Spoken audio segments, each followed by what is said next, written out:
आज की वीडियो में बात करते हैं अमेज़ॉन बेसिक्स के टायर इन्फ्लेटर के बारे में। पिछले 1 साल से मैं इसको इस्तेमाल कर रहा हूँ और 1 साल काफ़ी होता है किसी भी टायर इन्फ्लेटर को अच्छे से चेक करने के लिए। पिछले वीडियो में अपनी मोटरसाइकिल में इसके लिए सिगरेट लाइटर सॉकेट तो ऑलरेडी इंस्टॉल कर ही लिया था मैंने, तो पूरे डिटेल में इसकी अच्छाई और बुराई सब कुछ डिस्कस करेंगे हम आज। इस बार सिर्फ एक पॉली पैक में आया है, ये अमेज़ॉन की तरफ से, लेकिन लकीली बॉक्स कहीं से भी डैमेज नहीं है। ये सारे इन्फॉर्मेशन आपको बॉक्स के आउटर साइड पे मिल जाती है लिखी हुई। बॉक्स प्रॉपरली सील्ड है, अब इसकी सील को काट लेते हैं। बॉक्स के सबसे ऊपर ही आपको इसकी यूजर्स मैनुअल भी मिल जाती है, ये सेफ्टी के लिए इंस्ट्रक्शंस। इन्फ्लेटर को स्टोर करने के लिए एक अच्छा सा कवर भी दिया है इसके साथ। और ये रही यूनिट खुद अपने आप में। एक कंप्रेसर का ऑन ऑफ स्विच दिया हुआ है और दूसरा एलईडी के लिए इन्होंने दिया है, और यहाँ पर यह होज लगा हुआ है। ठीक ठाक लेंथ है इसकी, इजीली पहुँच पाएगा टायर्स तक। 3 मीटर्स की इसकी पावर केबल की लेंथ दी गई है, जिसके कारण कार के चारों टायर्स तक ये इजीली पहुँच जाएगा। और सिगरेट लाइटर सॉकेट में ये प्लग इसका लग जाएगा। किसी भी 12 वोल्ट 7 एम्पियर की बैटरी में सिगरेट लाइटर सॉकेट लगा के भी इसका इस्तेमाल करा जा सकता है। सेट का बटन दबा के आप इसकी यूनिट चेंज कर सकते हैं। ये अभी kgf सेंटीमीटर्स आ रही है, और यह psi में हो गई, और यह बार्स में हो गई। और ये दोनों बटन दबा के आप प्रेशर कम ज़्यादा कर सकते हैं।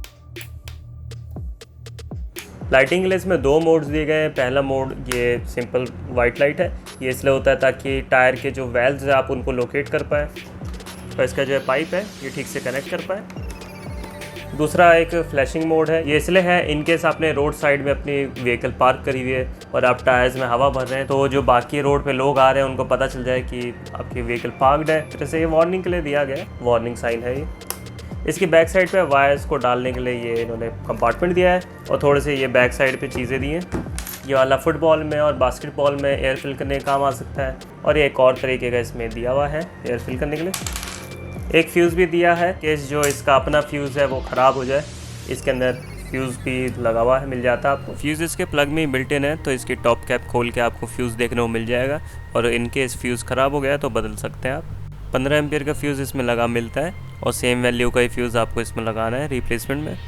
हाल ही में मेरी बाइक का टायर पंचर हो गया था, तो ट्यूब रिप्लेस करने के बाद 0 psi से 28 psi तक एयर प्रेशर ले जाने में इस टायर इन्फ्लेटर को एग्जैक्टली 1 मिनट का टाइम लगता है।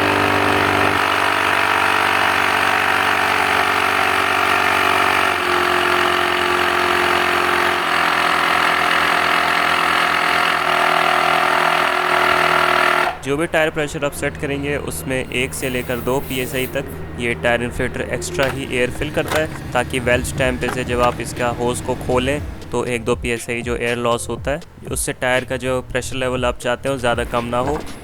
अपनी मोटरसाइकिल में किस तरीके से आप सिगरेट लाइटर सॉकेट लगा सकते हैं, इसको ऑलरेडी पिछली वीडियो में हमने कवर करा था। उस वीडियो का लिंक इस वीडियो के डिस्क्रिप्शन में मिल जाएगा, जाके चेक करिए। टायर में कम से कम एयर लॉस हो, इसलिए होज को आप जल्दी से लगाएं और निकालें। इसकी टेक्निक के बारे में अभी थोड़ी देर में बात करते हैं।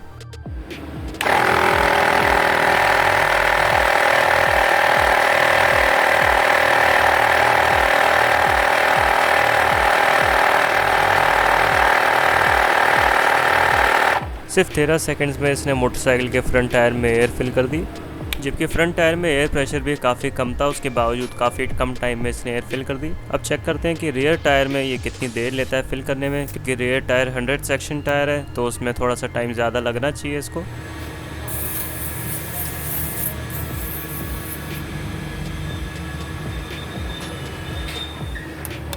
पल्सर 135 के रियर टायर में 28 से लेकर 32 psi तक प्रेशर रहता है, तो अभी मैं इसको 30 पे सेट कर दूंगा।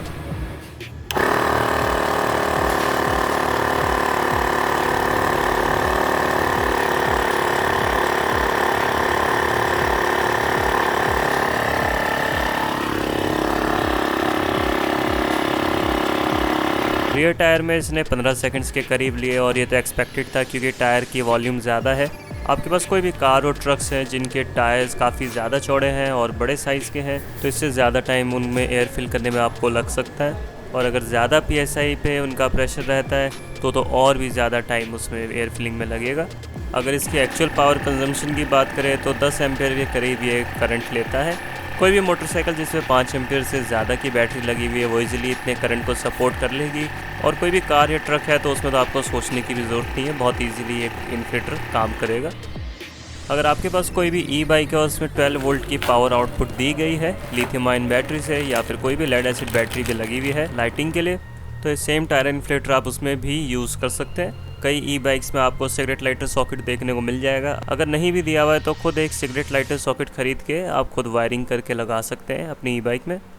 खैर प्रेजेंटली मैंने अपनी माउंटेन बाइक को मॉडिफाई कर रहा है और उसमें लाइट्स के लिए एक 12 वोल्ट की बैटरी लगी हुई है, तो उसी 12 वोल्ट की बैटरी से इस टायर इन्फ्लेटर को यूज़ करने के लिए एक सिगरेट लाइटर सॉकेट भी मैंने इसमें लगा लिया है इस तरीके से माउंट करके। ये mounting plate already of the camera मैंने बना ली थी, तो प्रॉपर्ली इसे सैंडिंग करके अच्छे से पेंट करा है ताकि रस्टिंग ना हो और देखने में अच्छा लगे बाइक पे।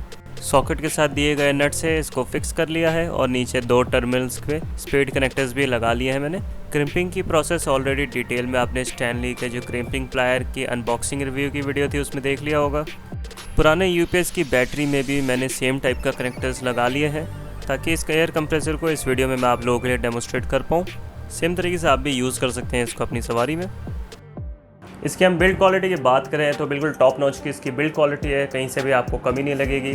जो भी प्लास्टिक्स यूज़ करे काफ़ी अच्छी है और कहीं से भी लिजबिजापन आपको नहीं लगेगा। सारी जगह जो प्लास्टिक्स की थिकनेस है ठीक है, डिस्प्ले की क्वालिटी ठीक है। ओवरऑल इसका साइज़ भी काफ़ी कॉम्पैक्ट है, ये चीज़ मुझे अच्छी लगी। आपको कैरी करने में ज़्यादा दिक्कत नहीं आएगी अपने बैकपैक में, इनकेस आप टूरर है। और सबसे ज़्यादा अच्छा जो मुझे लगा वो है इसके स्विचेस की जो क्रिस्पीनेस है। वो कई टायर इन्फ्लेटर्स आप यूज़ करेंगे तो उनमें होता क्या है, कुछ समय के बाद जो है नोज़ल होती है ये एयर लीक करने लगती है। और बल्कि कई सारे अमेज़ॉन रिव्यूज़ में लोगों ने यही बात एक्सेप्ट करी है कि इसके जो है नोज़ल है यही इसका सबसे मेन फीचर है। बहुत सारे महंगे टायर इन्फ्लेटर्स में जो नोज़ल होती है ये कुछ समय के बाद ख़राब हो जाती है और उसके कारण क्या होता है पूरा टायर इन्फ्लेटर ही बेकार हो जाता है, क्योंकि अलग से ये चीज़ मिलती नहीं है, ना ही आप इसको रिप्लेस कर सकते। तो अमेज़ॉन ने इस चीज़ का बहुत ध्यान रखा है कि ये जो नोज़ल है इसमें कहीं भी आपको क्वालिटी में कमी नहीं मिलती है। अगर इसके थर्मल्स की बात करें तो बिल्कुल भी इसमें हीटिंग इशू मुझे नहीं मिला, क्योंकि जो भी टायर्स मैंने रिफ़िल करे इससे ज़्यादा PSI पे नहीं करें। मोटरसाइकिल के जो टायर्स होते हैं 25 से 30 PSI के आसपास ही ज़्यादातर आपके एयर फिलिंग करनी पड़ेगी, तो उसमें तो बिल्कुल भी हीटअप होने का इशू नहीं है। और रही बात मेरी माउंटेन बाइक में, उसमें मैं 50 से लेकर 60 PSI के बीच में अपने टायर्स का प्रेशर रखता हूँ, तो उसमें भी कोई हीटिंग इशूज़ मुझे नहीं मिले। जो साइकिल के टायर्स होते हैं भले ही उनमें ज़्यादा PSI में आपको एयर फिल करनी पड़ती है, लेकिन उनकी जो वॉल्यूम होती है वो बहुत कम होती है, तो इसलिए ज़्यादा देर तक ये टायर इन्फ्लेटर ऑपरेट नहीं करना पड़ा मुझे। इनके पास आपके पास कोई कार या ट्रक है उसके टायर्स बड़े होते हैं, उनमें ज़्यादा एयर भरनी पड़ती है, तो हो सकता है स्लाइटली ये वार्म होता हुआ आपको लगे, लेकिन ये बिल्कुल नॉर्मल है क्योंकि इसके अंदर एक इलेक्ट्रिक मोटर है तो एयर कंप्रेस वही कर रही है, तो स्लाइटली वार्म होना बिल्कुल नॉर्मल है। लेकिन किसी भी तरह की आपको इसमें बर्निंग स्मेल नहीं आएगी, इसकी बिल्ड क्वालिटी इतनी अच्छी है। लेकिन उसके बावजूद आपको 10 मिनट का ही इसको कंटिन्यूस यूज़ करना है और फिर उसके बाद 10 मिनट का ब्रेक देना है। लगातार आप इसे बहुत देर तक नहीं यूज़ कर सकते। तो इन केस कई लोग सोच रहे हो कि शॉप में अगर आप कमर्शियल यूज़ करना चाहें तो ये उस चीज़ के लिए नहीं बना है, ये एक डोमेस्टिक प्रोडक्ट है। इसलिए आप जो भी एयर कंप्रेसर्स देखेंगे शॉप्स में उनका साइज़ काफ़ी ज़्यादा बड़ा होता है, तो वो हैवी ड्यूटी यूज़ के लिए बना होता है। ये आपका ओकेजनल यूज़ के लिए है, अगर आप अपने व्हीकल में इसे टायर्स में एयर फिल कर रहे हैं, हफ्ते में कुछ बार ही आप यूज़ करेंगे, तो एक तरह से उतने हैवी ड्यूटी यूज़ के लिए ये प्रोडक्ट नहीं बना है। बल्कि कोई भी टायर इन्फ्लेटर आपको इतने कॉम्पैक्ट साइज़ में ज़्यादा हैवी ड्यूटी वाला नहीं मिलेगा। अगर इसके नॉइस लेवल की बात करें तो जब फर्स्ट टाइम आप इसको यूज़ करेंगे तो हो सकता है शुरू में काफ़ी ज़्यादा लाउड लगे, लेकिन ये नॉर्मल है, इसकी नॉर्मल साउंड है, क्योंकि जैसे ही ये साउंड डे फर्स्ट पे आती थी वैसे ही आज आ रही है 1 साल बाद यूज़ करने के बाद। इसमें कोई भी चेंज नहीं आया है और चेंज आएगा भी नहीं। अगर किसी भी तरह का ज़्यादा चेंज आप महसूस कर रहे हैं किसी भी टायर इन्फ्लेटर में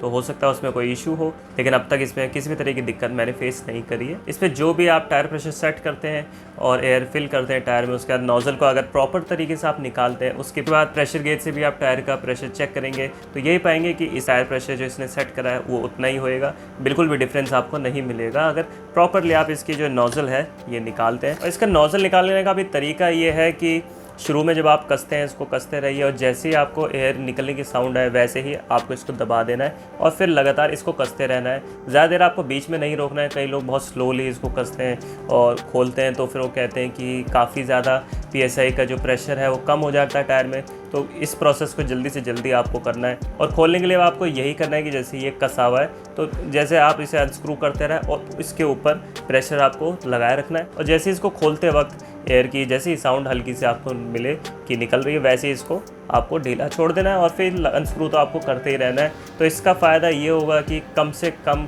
एयर लॉस होगा। तो जो भी टायर प्रेशर आप इस पर सेट करेंगे वही प्रेशर आपके टायर्स में मिलेगा आपको। वैसे भी ये खुद 1-2 पीएस से फालतू ही एयर फिल करता है, तो इनकेस थोड़ी बहुत एयर निकल भी जाती है, ज़्यादा आपको दिक्कत नहीं आएगी इस चीज़ से। इसका साइज़ मुझे बहुत पसंद आया, काफ़ी कॉम्पैक्ट साइज़ है। इवन मोटरसाइकिल में टूरिंग के लिए भी इसको कैरी करा जा सकता है। पहले मैं ये वाला पम्प कैरी करता था अपनी मोटरसाइकिल में, क्योंकि अपनी माउंटेन बाइक में भी पहले मैं इसी को यूज़ करता था। लेकिन इसमें दिक्कत ये कोई प्रॉपर पाइप नहीं दिया गया है, तो वेल्व बॉडी पे ये डायरेक्टली लोड डालती है, तो वो चीज़ अच्छा नहीं है। ये सिर्फ इमरजेंसी पर्पज़ के लिए था, लेकिन इसमें ऐसे एयर फिल करते करते बहुत देर लग जाती है।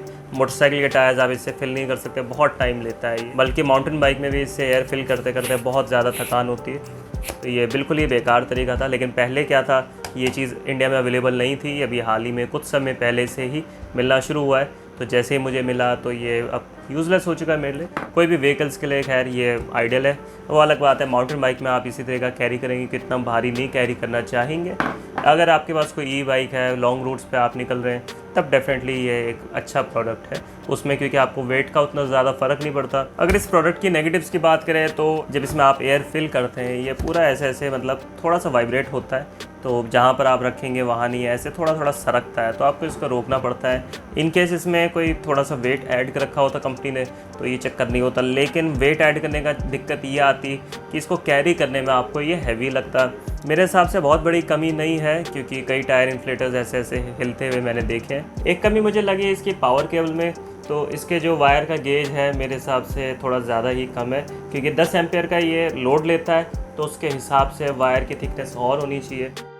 कंपनी ने भले ही इसके अंदर एलईडी लाइटिंग दी है, लेकिन इसका जो डिस्प्ले है जिस पे वैल्यू आती है टायर प्रेशर की, उसके अंदर खुद कोई इनबिल्ट एलईडी लाइट नहीं दी गई है। और मैं इसको काफ़ी मेजर कमी मानता हूँ, क्योंकि जब रात को टायर वेल्व देखने के लिए एलईडी लाइटिंग की ज़रूरत पड़ती है आपको, तो इसके खुद के डिस्प्ले में ही टायर प्रेशर की यूनिट आपको क्लियरली नहीं दिखेगी, तो फिर उसका फ़ायदा क्या।